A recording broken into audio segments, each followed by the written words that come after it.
ഇന്ന് ബഹുമാനായിട്ടുള്ള സംസ്ഥാന പ്രസിഡന്റ് എന്റെ മുൻ സംസ്ഥാന പ്രസിഡന്റ് സുരേന്ദ്രേട്ടൻ പറഞ്ഞത് ഇവിടെ ഏതോ വലിയ കസേര കൊടുക്കണം എന്ന് പറഞ്ഞു. സുരേന്ദ്രേട്ട, എനിക്ക് ഒരു വലിയ കസേരയല്ല, ഒരു വലിയ ഹൃദയത്തിൽ തന്നെയാണ് സ്ഥാനം. അതുകൊണ്ട് നിങ്ങൾ പേടിക്കണ്ട. ഇവിടെ ഷാഫിക്കയും രാഹുലും വിഷ്ണുവും അബിനും എല്ലാവരും ഫിറോസും അടക്കമുള്ള ഈ യുവജന നേതാക്കൾ അവരുടെ ഹൃദയത്തിൽ എനിക്ക് സ്ഥാനം തന്നിട്ടുണ്ട്. അതുകൊണ്ട് നിങ്ങൾ സമാധാനമായി നിങ്ങൾ നടത്തിയ ഒട്ടേറെ രാഷ്ട്രീയ വിമർശനങ്ങളുണ്ട്. അതിനുള്ള ഒരു വേദിയല്ല ഇത്. പാലക്കാടിന്റെ വൈബുള്ള വേദിയാണ്, ചെറുപ്പക്കാരുടെ വേദിയാണ്.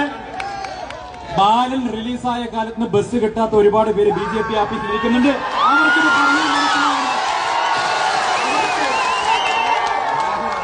അവർക്ക് ഈ വൈബ് പറഞ്ഞാൽ മനസ്സിലാവില്ല.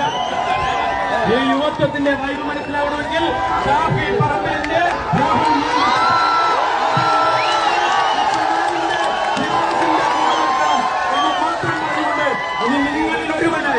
നിങ്ങളിൽ ഒരുവനായി ഞാൻ ഉണ്ടാകും.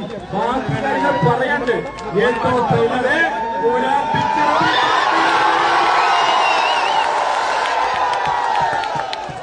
ഒന്ന് രണ്ടാഴ്ച കൂടി വരാനുണ്ട്. നമുക്ക് അതൊന്ന് കാത്തിരിക്കാം അല്ലേ? പിന്നെ നമ്മുടെ മന്ദാകിനി പാടിയിട്ട് വൈറലായ ഒരാളില്ലേ, അഫ്സലിന്റെ ഒരു പാട്ടുമുണ്ട്. അപ്പൊ നമുക്ക് കാത്തിരിക്കാം. പ്രിയപ്പെട്ട DJ ടീം എവിടെ?